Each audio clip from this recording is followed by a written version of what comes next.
Meal Deal by Ian Sputnik, first published in Sanitarium magazine, issue number 33. Read by Kristin Holland. Albert James Kinloch and his wife Dorothy sat at their dining table and went through the options. "Ooh, how about this one?" Dot suggested. "The Nag's Head." "Let's have a look, love," he replied, taking the latest issue of the Real Ale Drinker's Guide from his wife. No, come on, love, it's part of a chain. We need to get to the real pubs, not these silly mock ones. The ones which have been bought out by these big companies are soulless. They're so busy and full of tourists, and not what we're really looking for. I'm sorry, honey, you're right, of course. Perhaps this isn't the guide we really need to be reading.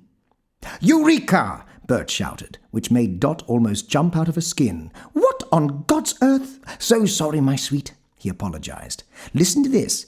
Off the beaten track. Proper drinking taverns for proper drinking people. This looks like the perfect guide. No chains, no high streets, no all-day breakfasts, and hopefully no damn jukebox. Proper old taverns frequented by proper old locals. Inbred is well bred, after all." Dot chuckled along at his little quip. "Sounds perfect. Where can we get a copy?" "There's a phone number. Love, where's the bank card?" Bert was a distinguished-looking man. His hair was short and neat, albeit slightly peppered. He was tall and trim. His face was wizened, although not too old-looking. In fact, you would be hard put to guess his age, just a number to Bert, and not a particularly important one at that. His wife was much the same, minus the peppered hair colouring. Hers was a magnificent Titian, immaculately kept. Together, they made for a very handsome couple in the twilight years of their lives. Within a week, Dot shuffled into the living room, where Bert was finishing off his bacon sandwich and cup of tea. "It's here!" she shrieked excitedly, smacking down the large envelope. Bert spared no time in tearing the guide from its packaging. Together, they perused the pages. Within 5 minutes, both their gazes were drawn to an article. "Man of Kent" was the headline. A traditional pub away from the hustle and bustle of everyday life. This drinking establishment stocks an exceptional range of real ales and ciders from small independent breweries within the UK and Europe. The little watering hole is a trek and a half to gain access to, miles from the local train station, and only served by a none too frequent or reliable bus service. But if you've got the resolve to get there, then you won't be disappointed. "A perfect start to our mini tour," Bert announced. Dot agreed. They decided to make the journey on Friday night. Friday always being the best night for a good drink, they both agreed. They also made a special effort to get an early night on Thursday, in preparation for the long and arduous trip ahead of them. Come Friday, their little home was a den of activity, as Bert gathered waterproof clothing and packed it in their little travel backpacks, together with maps, timetables and the like. Dot made sandwiches for the journey, and 2 flasks of hot drinks. Just before they left, she reminded him of the marking papers. "You'd forget your head if it weren't screwed on," she complained. Then they were on their way. The journey from Essex was rather long. The onward trains from London to Kent took even longer. They had to change at least 3 times, and when they got to the little railway station in Kent, they discovered that the bus service for Friday had been cancelled due to mechanical problems. "Oh well," Bert said in a resigned voice. "Looks like we're walking the rest of the way, love." He reached into his backpack and retrieved one of the maps. "Shouldn't take that long," he assured his wife. Dot smiled back at him. They had been together for an age and a half, or so it seemed, so an hour or so walk wouldn't make much difference. Although the walk was long, it was not unpleasant. The roads meandered through some of the nicest countryside in Britain, huge meadows and farmland as far as the eye could see. This was the Garden of England, after all, for that is what the country of Kent had been nicknamed. There was a natural calmness to the area. Apart from the occasional squawk of a crow, all was completely silent. It was October, and the clouds were dark and low. Rain seemed imminent.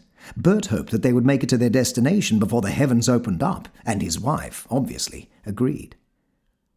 After getting lost once or twice, Bert pointed and shouted, "There it is!" In the distance, on an otherwise deserted little road, one dimly lit building shone out like a beacon of hope. Within 5 minutes, they entered the little oasis. The place was nigh on deserted, which Bert and Dot were not particularly bothered about. They preferred to sample a pub's wares in relative quietness. They only needed a few people to frequent an establishment to help give it the atmosphere that they sought. "Good evening, sir," the landlord said in a welcoming voice. "Looks like you made it just in time. I think the weather's just about going to take a turn for the worse. What will it be?" Bert and Dot took several moments to peruse what beverages were on offer. "I'll have a pint of old driver, and the wife will have half a mantis." "That'll be £5.30, replied the landlord.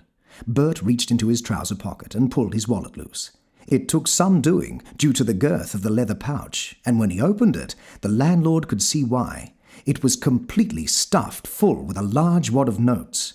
From what he could see, there must have been quite a few £100s, maybe thousands. Bert offered him one of the notes. "I'm so sorry," he apologized, "but a 20 is the smallest I have." "Planning on making a long session of it, are we, sir?" the landlord joked. "What? Oh, no, I see. No. The good wife and I are starting on a week-long tour of little independent inns, like your own fair establishment, so we can sample the flavours of local brews. This will be just one stop of many in our sortie into the Kent countryside." After paying, Bert struggled to squeeze the wallet back into his pocket and rejoined his wife, who was sitting waiting patiently at a small table in one of the pub's small alcoves. The time was about 5 p.m, and although not yet night, the gathering dark storm clouds gave the feeling that the hour was much later. After 3 drinks, Bert offered the landlord one. "Well, thank you, kind sir," he responded. The other half a dozen local drinkers, who had regarded the 2 non-locals with nothing but disdain since the moment they had arrived, eyed Bert up and down. They chuckled quietly amongst themselves. "I'll bring 'em over to you," he offered. He approached Bert and Dot with all 3 drinks on a tray and joined them, after asking if that was okay. He then initiated conversation with these 2 new, jumped-up strangers, although he didn't call them that to their faces. Where had they come from? How did they get here without the bus running? Where were they staying that night? And so on. "Don't your family and friends worry about you 2 out and about at your ages, if you don't mind me asking? Not that I'm suggesting that you're too old to be out on your own," he inquired. "Well, sir," Bert made to reply. "Oh, please, call me Jerry." "Sorry, but, Jerry, the fact of the matter is, we were never blessed with children. And as for friends, well, we rather like to keep ourselves to ourselves. Thought that we might board here for the evening, if you have a room that isn't booked." "Well, as you can see, we're not exactly in peak season at the moment." He then let out a small chortle. As he said so, Jerry looked over his shoulder to the small group of locals who were now gathered around the nearest corner of the serving counter. They laughed as well. Jerry probed and probed more about their plans, and Bert answered as best he could. "Excuse me, please," Jerry apologized. "Just a little bit of business to attend to," he explained as he looked over to the woman who had recently taken over his serving duties. Bert and Dot presumed that this new arrival must be his wife. Bert rejected his apology, explaining that they had probably taken up too much of his time anyway, and it should be them apologizing to him. Jerry, in return, offered them both a drink on the house. "It's a pleasure to talk to you," he explained. "We don't get too many strangers passing through here, and I'll only be a moment anyway. I'll just see about that room for you while I'm at it." Jerry approached the bar and muttered a few words into his wife's ear. She nodded and, looking over to the old couple, smiled sweetly before starting to pour the drinks. Within a few moments, Jerry returned with the refreshments. "Nah, get that down you both." As they drank, Jerry's wife made her way to the customers' side of the bar and proceeded to start shutting the curtains. The chat in the pub ceased, and silence seemed to fill the room. As the curtains were being drawn, one of the local men walked over to the door and pulled across the heavy metal bolt at the top and then the bottom. He also turned the hanging sign from open to closed before pulling a curtain across the door. Bert and Dot stood up and retrieved their bags from the floor. They then slowly retreated into the farthest corner of the pub. "Perhaps we'd best be on our way after all," Bert said. The couple then reached into their bags and hurriedly started putting on their raincoats and waterproof trousers. "We've got friends quite nearby who are expecting us. I'm sure they won't mind putting us up for the night as well. Don't want to put you to any trouble." "Well, you see, that's not really true," "Bert, is it?" Jerry replied. "See, you've already told me exactly what I needed to know. You keep yourselves to yourselves. No close friends, no family. So nobody's expecting you at all, are they?" The landlord's manner had suddenly changed, and not for the better. "And as for trouble, well, seems like you've got enough of that yourselves, haven't you?" "If it's our money you're after, just take it," Dot offered. "No need for any violence." "Not as easy as that." A large grin spread from ear to ear across Jerry's face. "Can't really have you two go telling tales now, can we? So you might as well take them coats off, 'cause you ain't going anywhere. Not now. Not ever. The rain's the last of your worries, my newest best friends." He cackled. With that, Jerry and the locals began to bear down upon them, several of them now openly brandishing knives. One put a show of slowly passing his blade across his own throat in a mock representation of their intentions. "Things haven't been too easy round here, you see. That fair wad of notes will pay my rent on this place for a few months, and the boys here will get a bit of pocket money out of it as well." "Well, we gave you every chance to do the decent thing," Bert said. "And for your information, the waterproofs we've put on aren't to keep the rain out. It's to keep the blood off our clothes. Blood can be such a tiresome thing to remove, don't you think?" As Jerry and his gang of thugs looked at each other with a mixture of amusement and bemusement, both Bert and his wife dropped to the floor. The skin from their faces split open as enlarged canine jaws, complete with razor-sharp teeth, burst forth. Their fingers stretched into claws, and their ears into long, hairy points. Jerry had not even the time to make a sound as Dot made the first lunge. She was on him in an instant. The gang of locals were frozen in pure horror as blood spurted up the walls and across the ceiling. Her face burrowed deep into his guts as she fed hungrily. One of the gang shook himself from his stupor and headed for the door, but he was too slow. In a single bound, the creature that had once been Bert was blocking his exit. In one snap of his jaws, the local drinker's head was separated from his body. It rolled across the floor, leaving a trail of blood as it went. Screaming and panic ensued, with blood spraying liberally around the room as limbs were severed in a frenzy of snapping jaws and swiping claws. The landlady was the last local standing. She had backed herself into a corner and screamed pleas of mercy to the approaching pair of beasts.